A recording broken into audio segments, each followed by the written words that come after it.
International Touring Car Championship gets underway in just a few weeks' time. In fact, on April the 14th at the Hockenheimring in Germany.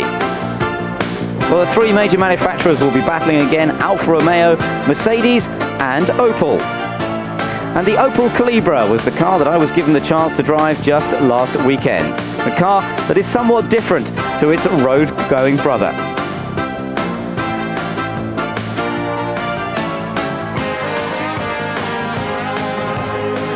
Well, the test at Hockenheim was also an opportunity for the teams to run the brand new car, the 1996 version of the Opel Calibra, Klaus Ludwig getting some useful mileage. But it was also a chance for some journalists to have a go, and JJ Lehto was our instructor and guide for the day.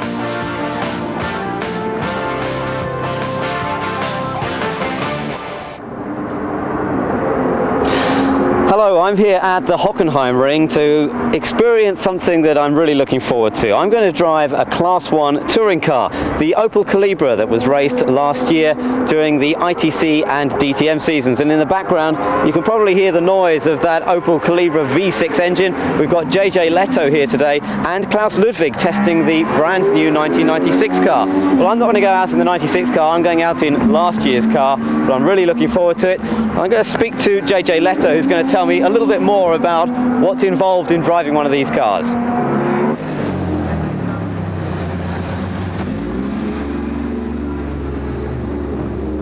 Umbauen oder? Das dauert zu lange. Ich habe mit gucken, wenn er halbwegs wohlfühlt, halbwegs den Sitzen forward anyway. Yeah, it's going to be quite a long way back. I did try it just now and they said they were going to move it forward, but I don't know.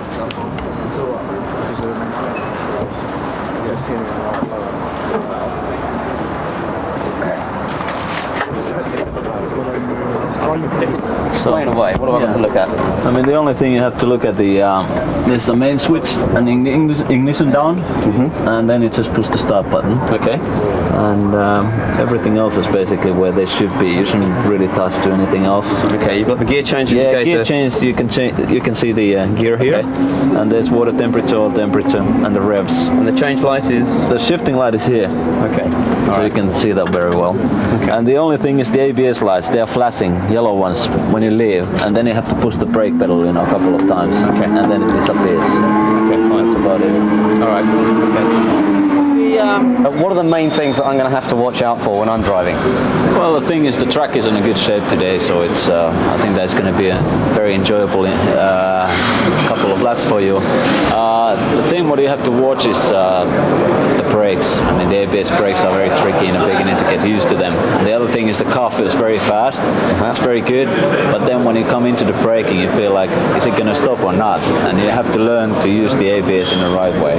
The other thing is that the car is very heavy in the corners, so you can feel the weight, and that's why you have to be a little bit careful first, just to learn to feel the limit of the car and the tires. But otherwise, the car is good. Four-wheel drive, there's plenty of grip. It's very nice to drive. Power is good, and everything is working well. So it's. Do you remember your first drive in one of these cars? I mean, because you came from something a bit different. You came from Formula One, and you drove one of these. Do you remember what your first impressions were? Well, the thing was. There's over double the weight, so that was the biggest thing, narrow tires, more weight, so it was okay, slower in the corners, but very quick still on a straight line. And I think that the most difficult was the brakes, to get used to it. I was always using my own ABS, and the guys were saying on the telemetry, oh, you are not using the telemetry, I mean the ABS all the time, and you have to see the telemetry and see how the others are driving. And then it took quite a long time to get used to it and really believe that, that the brakes are stopping the car. Yeah. And okay, the weight was the other thing, just to get used to it, and just to get used to use the tires in the right way. But otherwise it was okay. And the engine is pretty powerful. Torque is a little bit missing, because of the four-wheel drive system and everything. There's so much grip already that you feel like you come out from the corner, you always feel like, oh, I could have put the throttle down a little bit earlier. So that's the thing, you have to learn as well and get the feeling out of it. Enough of the briefing, time to get in the car and get comfortable. I stayed with him for a couple of days in his place. And you sit a long way back in the Opel Calibra, the driving position a long way back from the windscreen, which seems miles away, and of course no real vision of the front end of the car.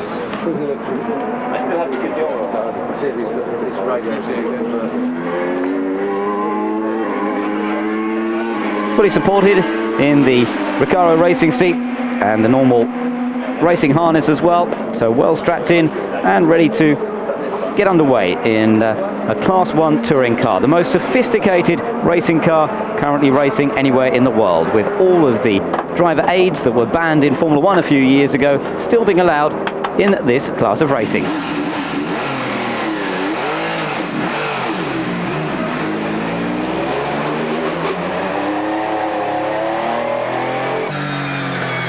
Out of the pit lane and onto the Hockenheim short circuit for the first time in a Class 1 touring car.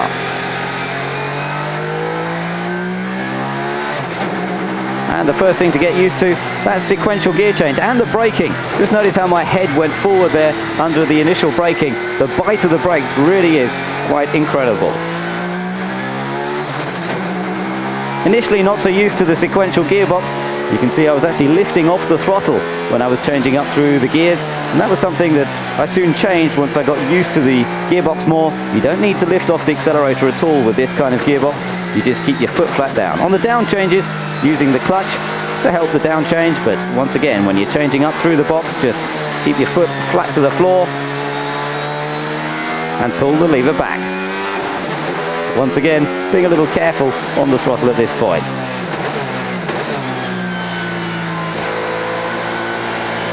The view from inside, back through the stadium section of the Hockenheim circuit, the part of the track that is common to both the Grand Prix circuit and the short circuit here at the Hockenheim. Didn't always go quite according to plan though.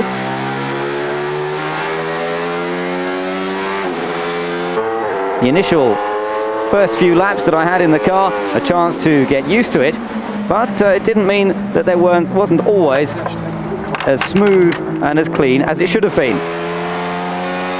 Going through the back section of the circuit on the short circuit loop through the quick left-hander and then into a tight right-hander, changing down through the gears down into second gear, and watch for the steering here. I'm going through the right, there's a bit of correction coming up. A sideways moment, and JJ told me you couldn't get one of these sideways. Well, something went slightly wrong there, but it all got gathered together and it was time to come back into the pits for my initial impressions on this fairly fearsome beast.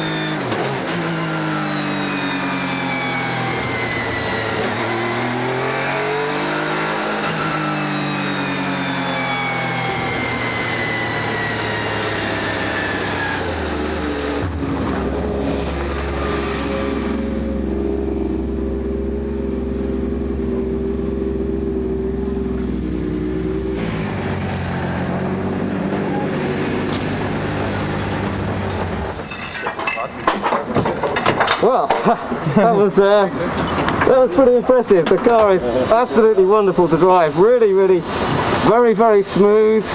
The steering is not too heavy. It feels really, really nice. JJ, it's fantastic. Really enjoying it. Yeah, it's like being a taxi driver. Not like a taxi, I know. Most taxi drivers aren't like this.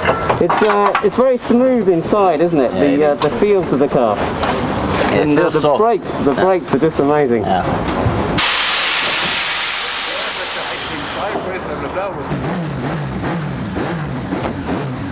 And after the initial 4 laps, a quick chat with JJ, some new tyres fitted, and a chance to go and have another few laps of fun.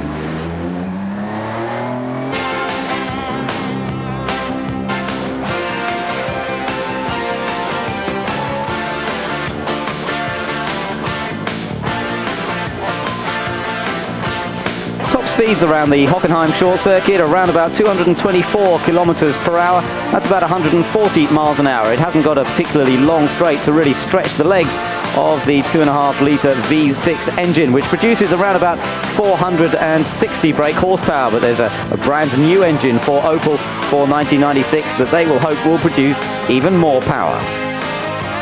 It's a 6-speed gearbox. We were using 5 speeds most of the time, with the gear ratios more set up for the Nürburgring circuit than for Hockenheim. Second gear through the Sachs curve and third gear through the sequence of corners leading back onto the start-finish straight once again.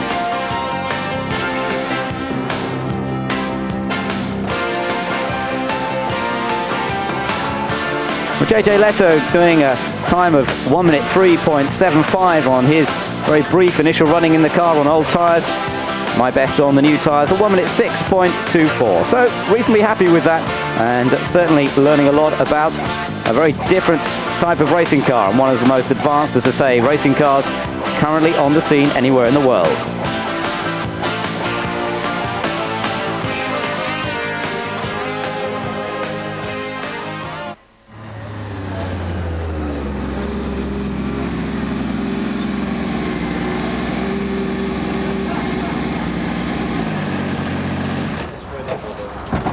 Okay, that was great, really fantastic. It's such a enjoyable car to drive. So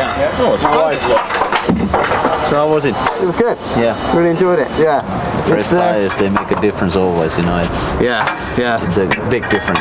The amount of grip is good, and yet, as you said earlier, the fact that you've got a fairly small tyre on the car, you do become aware of that. You know, you've got a very quick car, and the brakes are amazing because of the ABS, but the grip level is not actually, it's not astonishing. No. Because you've got this fairly small tyre. That's the tricky thing, you know. You have to really find the limit, you know, always. Yeah. In every corner. And I imagine under braking, when you're really going quick, it's actually quite hard. Yeah, the car is just, you know, sort of wobbly around, you know, tries to go a little bit sideways, you know, you have to control it all the time.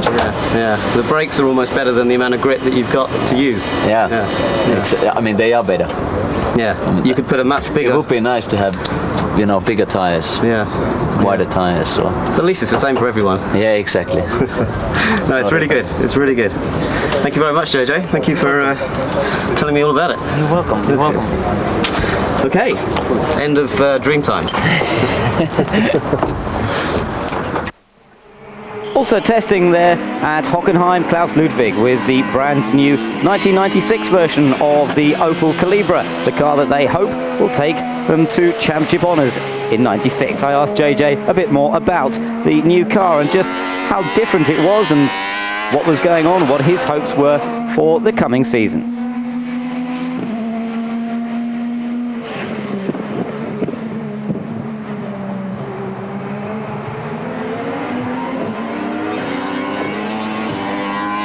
Well, the new Opel is, I mean, there has been a lot of development from last year. I mean, the chassis is much stiffer, the whole car should be much lighter, so we can play with the weights a little bit.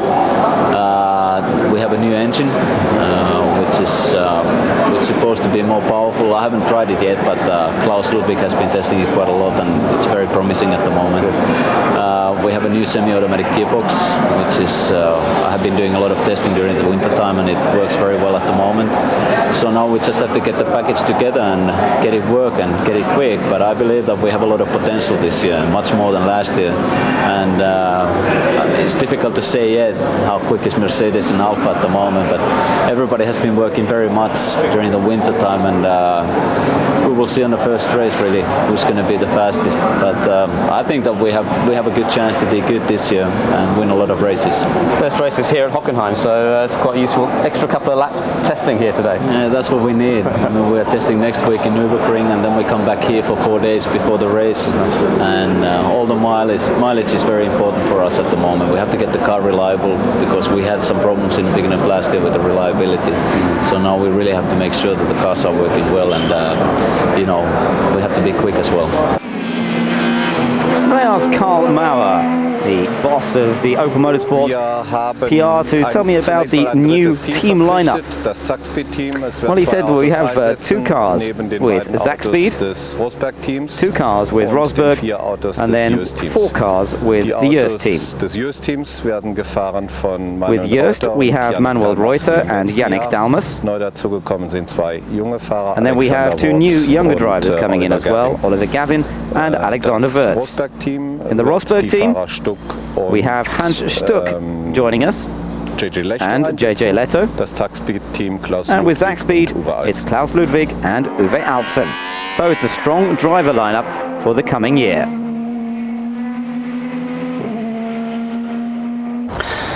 Well, I've had a chance to think about it and calm down now after driving the Opel Calibra. And what was it like? What was the real impression of driving this car? Well, really, it's a confidence-inspiring car. just going out of the pit lane down here, immediately you feel at home. It is a saloon car, I suppose, in some ways, and yet not really. It's so different from any kind of road car that we might drive, and yet it does give you confidence. The engine is very smooth, the clutch is not too heavy, it feels quite sensible, and those brakes, when you get out onto the circuit and press the brakes for the first time, it's just amazing, the response. You've got quite a heavy car there, and yet as soon as you press the brake pedal, you've got instant slowing down. It really is very impressive, particularly for a big car like that. What else about it? Well, the steering, you might imagine the steering to be very, very heavy, but in fact it's a hydraulic steering system developed from Williams Grand Prix engineering, in fact, and so the steering effort is not too high. It's quite reasonable. It's only when you get the car a little out of shape, which I did one time, that you notice that the steering is power assisted and that you lose a little bit of the feel. The engine feels wonderful. It's very smooth. Remember, it's a V6 engine, and you get some of the noise from inside the cockpit, but really you just have this impression of smoothness and no difficulty with the engine at all. The pickup out of the corners, as soon as you accelerate out of the corners, absolutely instantaneous. There's no lag, there's no delay from it. It's right there. And of course, with four-wheel drive, the grip is good. As we were talking earlier, we have quite small tyres on the Calibra, but even so, as soon as you're accelerating out of the corner, the car slides very progressively. The whole car slides. You can feel the front wheel sliding perhaps just a little bit more than the rears, but generally it's very well controlled, and again, it gives you a lot of confidence to drive the car. The gear change is fun as well. It's the sequential gear change. You just pull it back each time you want to change up. Little lights come up on the dashboard to show you when you've reached the maximum revs, and you're pulling back on the gear lever, going down the gearbox, much the same. You do actually use the clutch when you're changing down, just blip the throttle a little bit, but again, a very smooth gear change. So overall, I thoroughly enjoyed it, of course, and what it showed me is that a Class 1 touring car, it's a fast car, it's really picking up speed quickly out of the corners, but it's a drivable car as well. It's a car you can have fun with, it's a car that gives you confidence straight away, but I can imagine when you're really trying to get that last little bit out of it, particularly on the braking, that would be a real challenge. The braking is so good that it would take quite a long time to really have the confidence in that ABS system to get the best out of it. But overall, it's been an absolutely wonderful experience, and a big thank you to Opel for letting me loose in their precious car, and well, we've certainly learnt a lot about a Class 1 touring car today. So, great experience to learn just what it is to drive a Class 1 touring car, and hopefully we'll be seeing a lot more of them throughout the season on Eurosport. From Speed World, from Ben Edwards, for now, goodbye.